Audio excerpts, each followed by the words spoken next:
Il s'est tenu le 42e sommet de la communauté de développement d'Afrique australe SADC mercredi 17 août 2022 à Kinshasa sous le thème « Promouvoir l'industrialisation par l'agro-industrie, l'enrichissement des ressources minérales et les chaînes de valeur régionales pour une croissance économique inclusive et résiliente ».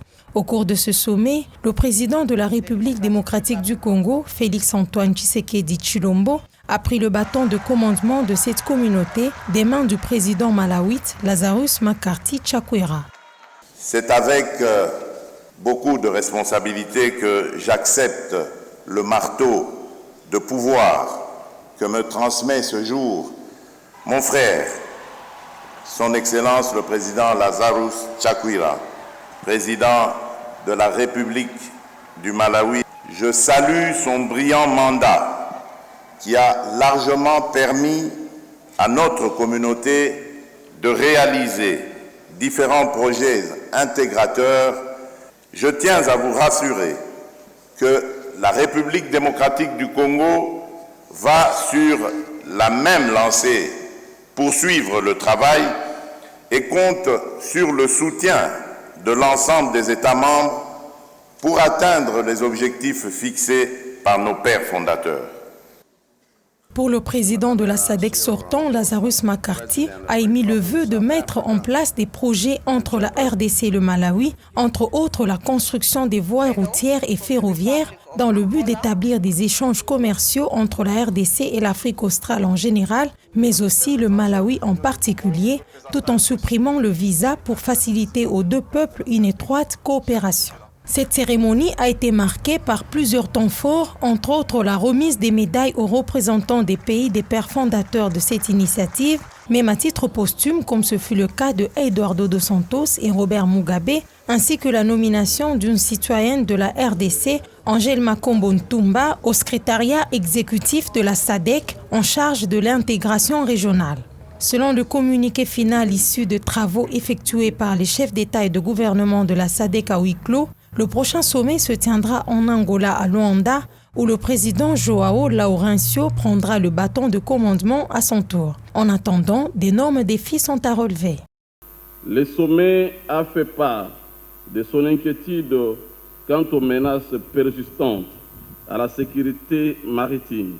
Le sommet se félicite de la création du Centre régional de lutte contre le terrorisme de la SADC, l'état d'avancement de la mise en œuvre de la stratégie et de la feuille de route de la SADC en matière d'industrialisation, la situation socio-économique de la région, en particulier les performances économiques régionales, la sécurité alimentaire et nutritionnelle, la situation sanitaire et la gestion des risques de catastrophes. Le sommet a noté que le prochain sommet se tiendra à Luanda, en Angola. Une lourde responsabilité pour le président entrant de la SADC, Félix-Antoine Tshisekedi Tshilombo. Je me réjouis de l'aboutissement heureux de ce sommet des chefs d'État et de gouvernement de la SADC, au cours duquel nous avons doté notre organisation de plusieurs décisions, dont la mise en œuvre permettra à notre communauté de booster l'industrialisation, gage de son développement endogène. Ce faisant, la République démocratique du Congo, par le truchement de son gouvernement, s'active dès à présent à mettre en œuvre des programmes et des projets inscrits dans le plan indicatif régional de développement stratégique 2020 à 2030, inspiré par la vision 2050 de la SADC pour le bien-être de nos populations.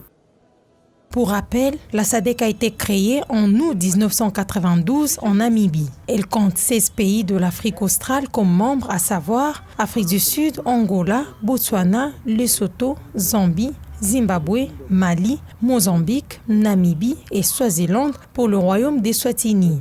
Du côté de l'océan Indien, les îles Seychelles, Maurice, Madagascar et Comores.